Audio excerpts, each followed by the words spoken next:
எல்லா வானிலை மாற்றங்களுக்கும் பெஸ்டா இருக்கும் இந்த ரூபிலெக்ஸ் பெயிண்ட்ஸ். வர்ணம் பூசுவதற்கு மட்டுமல்ல, உங்கள் வீட்டை பாதுகாக்கவும் ரூபிலெக்ஸ் பெயிண்ட்ஸ். உயரங்களை மட்டுமல்ல, வாழ்க்கையையும் உயர்த்துகிறோம். துல்லியமான தொழில்நுட்பம், நம்பகமான பாதுகாப்பு, உயர்வின் புதிய அடையாளம். Accord elevators. திருவாளன் சொல்றாரு, சேர்ந்து பணிபுரிவோம். This makes the confidence of a leader. நான் அப்படி தான் எடுக்கிறேன். முதல்ல ஒரு அரசியல் கட்சி ஆரம்பிக்கும் போது ஒரு மோதல் ஆரம்பிச்சதாவே வச்சுப்போமே. ஏன்னா நிறைய கான்ட்ரவர்சிஸ், ஒரு ஆர்எஸ்எஸ்ஸின் குழந்தை, பிஜேபியின் பி டீம், ஒரு நடிகன் அப்படின்னு எல்லாம் சொன்னவர் தான் திருமான். இவர் சொல்றாருல்ல சார், வன்னியரசு சொல்றாருல, இவ்வளோ நாள் நாங்கள் மனு கொடுத்துட்டு இருக்கோம், இப்போ நாங்கள் மனு வாங்குறோம். பெருமையான விஷயமா பார்க்குறாருல. ஆர்எஸ்எஸ் உள்ளே வராமல் இருக்க, பாஜக உள்ளே வராமல் இருக்க, கவர்னர் ஆட்சி பாஜக அரசு இல்லாமல் இருக்கிறதுக்கு தான் நாங்கள் அவருக்கு நம்ம ஆதரவு தெரிவிக்கிறோம். ஆனால் இன்னைக்கு பார்த்தீங்கல்ல, இது தொடர்ந்து இந்த பயணிக்கும் நாங்கள் அவர்களுடன் தாவேக்காவிலுடன் தான் நாங்கள் கூட்டணியில் இருக்கோன்றதை இன்னைக்கு தெளிவுபடுத்துறாரு. திமுக பக்கமும் ஒரு கண் இருக்கட்டும் அப்படின்னு.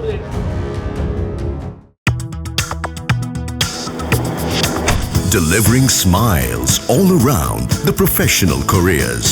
Reach us to reach them. புதிய அறை தேவையா? எதிர்க்கட்சியின் குற்றச்சாட்டுகளுக்கு தாவேகா சரியான பதில் தருமா? இதை பற்றி பேசுவதற்காக தமிழ்நாடு இளைஞர் கட்சியின் திரு காமேஷ் இங்கு வந்திருக்கிறார். வணக்கம் திரு காமேஷ். வணக்கம் சார். முதலமைச்சர் விஜய்க்கு புது அறை தயாராகிறது, இது தேவையா? ஏற்கனவே பல்வேறு தரப்பினர் தங்களுடைய கோரிக்கைகள் முன்வைக்கிற சமயத்தில் அரசு இந்த செலவை செய்யலாமா என்று தொடர்ந்து பல்வேறு தரப்பினர் கோரிக்கை விடுத்து வருகிறார்கள். அதற்கு அமைச்சர் ஆதவ அர்ஜுனாவும் பதில் தர்றாரு. இருந்தாலும் கூட அது மக்கள் சமாதானம் அடைஞ்சிருவாங்க நினைக்கிறீங்களா? எத்தனை கோடி சார் செலவு? ஒரு 150லேருந்து ஒரு 300 கோடி செலவாகுமா? அவ்வளோ செலவு பண்ணுவாங்களா? இல்லை கேட்குறேன் சார். கீழேருந்து மேலே போகிறாரு, முக்கி போனால் ஒரு 30,000 ரூபா செலவாகும். ஒரு 3 லட்ச ரூபா செலவாகும் வச்சுக்கோங்களேன். இல்லை ஏற்கனவே ஒரு 2.5-3 கோடி வச்சுருக்காங்க. இல்லை 3 லட்ச ரூபாய்க்கு மேலே செலவாகிறதுக்கு அங்கே ஒன்றும் கிடையாது. பெயிண்ட் அடிக்க போகிறாங்க அந்த ரூமை வச்சுங்க. மேக்ஸிமம் போச்சுன்னா ஒரு 10 லட்ச ரூபாக்குள்ளே செலவாகும், அவ்வளோதான். நானே போய் பார்த்துட்டு தான் வந்தேன் அந்த இடத்தையும். சரிங்களா? அந்த மாதிரிலாம் ஒன்றும் பெருசாக செலவு பண்ணுறதில்ல சார். இங்கே இருக்கிற ரூம் அங்கே ஷிஃப்ட் பண்ணுறாங்க. அதுக்கான காரணம் என்னென்னா 2 ரீசன். ஃபஸ்ட்டு பாயிண்ட்டு, உள்ளே என்ன அப்படின்னா, இங்கே இருக்குது இல்லையா, இவருக்கு உட்கார்ற இடம் இருக்குல்ல, வர ஆட்கள் போகிற ஆட்கள் எல்லாமே பயங்கர ஒரு மெஸ்ஸாக இருக்குது. ஸோ இவர் ஏறி இப்படி போய் உட்கார்றது, அவங்க உள்ள ரூம்குள்ளே வரதா இருக்கட்டும், அதே room sir, entrance and exit ஒரே பாயிண்டில் வச்சுருக்காங்க சார்.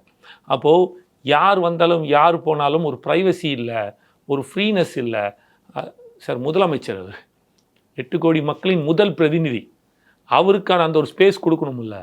அது இவ்வளோ நாள் ஏன் என்ன ஏதுன்றது எனக்கு தெரியாது. ஏன்னா இவ்வளோ நாள் எத்தனையோ முதலமைச்சர் இருந்து தானே சார். இவ்வளோ நாள் முதலமைச்சர்கள் முதல்ல கோட்டையில் இல்லை. இந்த மனிதர் காலையில் 9:30 மணிக்கு வர்றாரு, சாயங்காலம் 5:30 மணிக்கு போகிறாரு, தினம் வர்றார், தினம் இருக்கிறார். ஞாயிற்றுக்கிழமை ஒரு நாள் மட்டும்தான் வரல, வாரத்தில் 6 நாள். இது எந்த அளவுக்கு மாறப்பட்டிருக்கு அப்படின்னா, தலைமைச் செயலகத்தில் வேலை செய்யும் 5800 இவங்க வேலை செய்கிற அந்த இவங்க அரசு ஊழியர்கள், அவர்களும் 9:30 மணிக்கு வரத்துக்கான ஒரு பாயிண்ட்டை க்ரியேட் பண்ணியிருக்கு. அதுக்கு முன்னாடி போனீங்கன்னா கவர்மெண்ட் ஆஃபீஸில் எப்படி நான் கவர்மெண்ட் ஆஃபீஸில் எப்படி கேட்போம் நம்ம, யாராவது ஒருத்தரை பார்த்து, நான் கவர்மெண்ட் ஆஃபீஸில் வேலை செய்கிறேன்ப்பா, 11 மணிக்கு வர, 12 மணிக்கு வர அப்படின்னு கிண்டலாக கேட்போம்ல. ஒரு எக்ஸாம்பிளுக்கு சுற்றி காட்டுவோம் இல்லையா, ஒரு உதாரணத்துக்கு சுற்றி காட்டுவோம். இன்று அந்த நிலைப்பாடு இல்லை. அப்போ தலைவன் எப்படி இருக்கானோ மக்களும் அவ்வழி. ஆப்வியஸ்லி அவர் யாருமே நீங்கள் 9:30 மணிக்கெலாம் உள்ளே இருக்குன்னு ஸ்ட்ரிக்ட் ஆர்டர்லாம் போடல.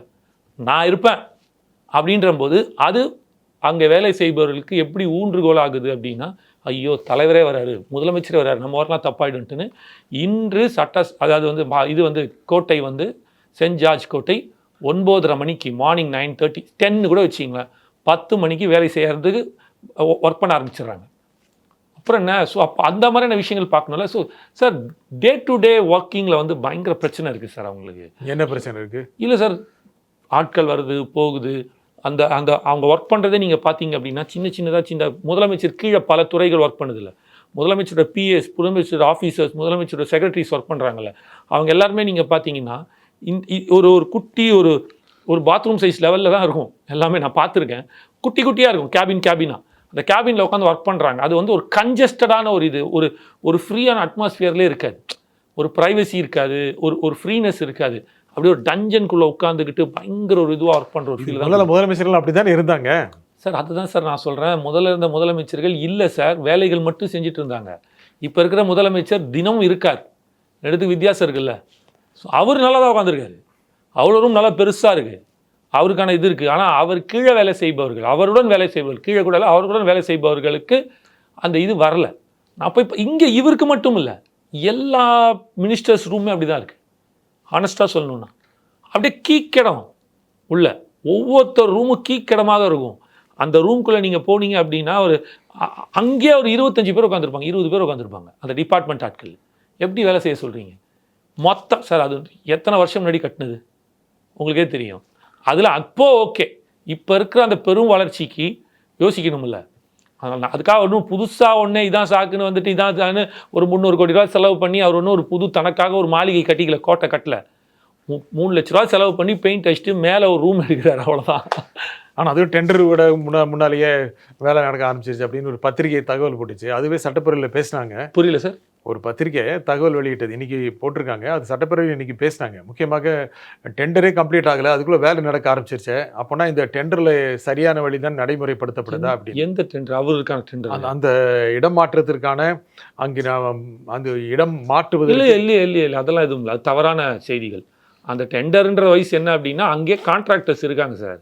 நீங்கள் எல்லாத்துக்கும் டெண்டர் போடணுன்ற அவசியம் இல்லை. ஒரு ஏஎம்சின்னு சொல்லுவாங்கல்ல, அந்த மாதிரி ஹவுஸ் கீப்பிங் ஏஎம்சிக்கும் அந்த மாதிரியான. சரி, இப்போ நான் என்ன கேட்குறேன், திடீர்னு ஒரு பாத்ரூம் ஒன்று அடைச்சிக்கிச்சு, குழா தண்ணி அடைச்சிக்கிச்சு, இதுக்கு இந்த டெண்டர் போட்டு வர வச்சு ஓகே பண்ணி அதுக்கப்புறம் பண்ணுவாங்களா, இல்லை அங்கே இருக்கிற ரிப்பேர் ஆட்களே செய்வாங்களா, சர்வீஸ் மேனே செய்வாங்க சார்? அந்தந்த அதுதான் சொல்ல வரல. இது வேற, அது வேற. இது ஏதோ ஒன்று டெண்டர் போட்டுலாம் எடுக்க முடியாது. அப்போ அந்த இடத்துல நீங்கள் வந்து கோட்டையில் வந்து செஞ்சாஞ்சி கோட்டையில் வந்து ஒரு தண்ணி அடைச்சிக்கிச்சு, வாட்டர் டேங்கில் தண்ணி வரல அப்படின்னா உடனே ஒரு டெண்டரை போட்டு அந்த டெண்டரை ஓகே பண்ணி அதுக்கப்புறமாக வர வச்சு பார்த்தானா ஒரு பயம் உள்ளே வேலை செய்ய முடியாது, நாரிடும் செஞ்சாஞ்சி கோட்டையே. அப்படி இல்லை, அதுக்கான சர்வீஸ்மென்ஸ் அங்கங்கே இருக்காங்க, அது மூலமாக தான் நடக்குது. இந்த இடத்துல பெயிண்டிங் கான்ட்ராக்ட் மட்டும் போல இருக்குது. வெளியிலேருந்து ஆட்கள் வந்து அடிக்கணுன்ற மாதிரி ஏதோ ஒரு விஷயம் இருக்குது. அது மட்டும் வழக்கமாக இருந்த ஒரு ஆள்கிட்ட அதே கோட் கேட்டோடனே ஓகே பண்ணியிருக்காங்க சார். இதெல்லாம் ஒன்றுமே இல்லை சார். அங்கே என்ன சார், அங்கங்கே அப்படியே பூசணிக்காவை தான் மரத்தையே திட்டி எடுத்துகிட்டு போகிறான். பூசணிக்காவில் தான் எடுத்துடுவான்னு பார்த்தா பூசணிக்காய் மரத்தையே திருடி எடுத்துகிட்டு போகிறானுங்க. நீங்கள் ஏதோ கடுகுக்கு போயிட்டு பார்த்து பெருசாக சொல்லிட்டு இருக்கீங்க. பத்திரிகைகள் வந்தது, சட்டப்பேரவையில் பேசுகிறாங்க. உங்கள்கிட்ட கேட்குறேன், திருமாவளவன் பார்த்து சட்டசபையில் எதையாவது சொல்லணும்ல, சொல்கிறதுக்கு ஒன்றும் இல்லை, குறை சொல்கிறதுக்கு. முதலமைச்சரை பற்றி என்ன குறை சொல்லலாம்? இது எடுத்து சொல்லுவோமே, அப்போ நம்ம வந்து தெரியப்படுவோம். ஏன்னா லைவில் வராங்கல்ல, இவ்வளோ நாள் யார் பேசுகிறா, யார் போனா, என்ன வந்தான்னு தெரியாது. அவங்க இந்த கீழே ஸ்க்ராலில் ஓடும் சேனல்ஸில், இல்லைனா மறுநாள் பத்திரிகையில் இவர் பேசினார் அவை குறிப்புன்னு, அந்த அவை குறிப்பு சட்டசபையில் நடந்த அவை குறிப்பை மட்டும் போட்டு அமுச்சு விடுவாங்க. இதெல்லாம் நம்ம பார்ப்போம். இப்போ லைவாக ஓடுது இல்லை, அப்போ அனைவர் முகமும் தெரியப்படுது இல்லை. அப்போ முதலமைச்சரை பார்த்து கேள்வி கேட்டார். இப்போ உதாரணத்துக்கு நடக்கலை, வாய்ப்பு கிடைக்கல, நான் ஒரு எம்எல்ஏவாக இருக்கேன் வச்சுப்போமே, உள்ளே உட்காந்துட்டு இருக்கேன் அப்படின்னா ஏன்னா யாருக்குமே தெரியாது. டக்குன்னு நான் எதிர்கட்சி தலைவர் உதயபுரோ பார்த்து ஒரு கேள்வி கேட்டேன் வச்சுக்கிங்க, உடனே பிரேக்கிங் நியூஸ் ஆகும்ல. இந்த தொகுதியின் எம்எல்ஏ காமேஷ் நாராயணன் அவர்கள் எதிர்கட்சி தலைவர் உதயநிதியை பார்த்து கேட்க சட்டசபை அமளி, இல்லை ஏதாவது ஒரு பரபரப்பு அப்படின்னு ஒரு நியூஸ் கிரியேட் ஆகும்ல. அந்த மாதிரி தான், வேற என்ன எடுக்கிறதுனா. திருமாவளவன் சொல்றாரு சேர்ந்து பணிபுரிவோம் அப்படின்னு. இப்போ திடீர்னு வரமாற்றம் அது இல்லை sir. This makes the confidence of a leader. நான் அப்படி தான் எடுக்கிறேன். அதாவது நீங்கள் 2 விதமாக பார்க்கணும். முதல்ல இவர் அரசியல் கட்சி ஆரம்பிக்கும் போது நகையாடினவர்கள் காந்தி சொல்கிறது தான், இதுதான் வந்து கரெக்டாக பொருந்தும். முதல்ல உன்னை வந்து சீண்ட மாட்டார்கள், அதுக்கப்புறம் உன்னை ஏளனமாக பார்ப்பார்கள், அப்புறம் உன்னிடம் கேள்வி கேட்பார்கள், சிரிப்பார்கள், ஏளனமாக பார்ப்பார்கள், உன்னிடம் கேள்வி கேட்பார்கள், கடைசியாக மண்டிடுவார்கள். அந்த பாயிண்ட்டுக்குள்ளே தான் இப்போ வரா மாதிரி நான் பார்க்குறேன். அதுக்காக உடனே நீங்கள் திருமாவளவன் மண்டிட்டுட்டாரன்னு அடுத்த கொஸ்டின் நீங்கள் வருவீங்க எனக்கு தெரியும். நான் அந்த அர்த்தத்தில் சொல்ல ஒரு உதாரணத்துக்கு சொல்ல வரேன்.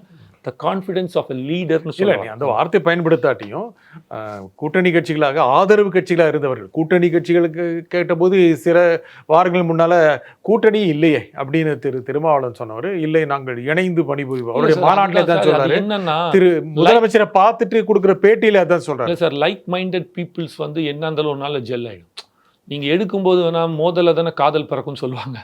அந்த மாதிரி ஒரு மோதல் ஆரம்பித்ததாகவே வச்சுப்போமே, இதை ஒரு மோதல் ஆரம்பித்ததாகவே வச்சுக்கோங்க. ஏன்னா நிறையா கான்ட்ரவர்சிஸு, ஒரு ஆர்எஸ்எஸ்ஸின் குழந்தை, என்ன பிஜேபியின் பி டீம், ஒரு நடிகன் அப்படின்னு எல்லாம் சொன்னவர் தான் திருமான்னு. அந்த மோதலில் தான் ஆரம்பிச்சுது. ஆனால் இன்று 100 நாள் முடிந்து தமிழகத்தில் நடந்திருக்கிற மாற்றங்கள், மக்களிடம் கிடைக்கிற வரவேற்பு, தமிழ்நாட்டோட சார் 100 நாளில் 1 லட்சம் கோடிக்கான ஒரு இதை முதலீட்டை கொண்டு வருதுன்ற சாதாரண விஷயம் இல்லை. ஒரு புது கவர்மெண்ட், ஒரு திமுக இருந்துச்சுப்பா, அதிமுக இருந்துச்சுப்பா, மீண்டும் திமுக ஆட்சியிலேருந்து ஒரு 100 நாளில் கொண்டு வந்தாங்கன்னா அப்போ ஆல்ரெடி இருக்குது தூக்கிட்டு வராங்கப்பா அப்படின்லாம். ஒரு நியூ கவர்மெண்ட், இதை பற்றி யாருக்குமே இன்னுமே தெரியாது, என்ன பண்ண போகிறாங்கன்னு தெரியாது, எப்படியுமே தெரியாது.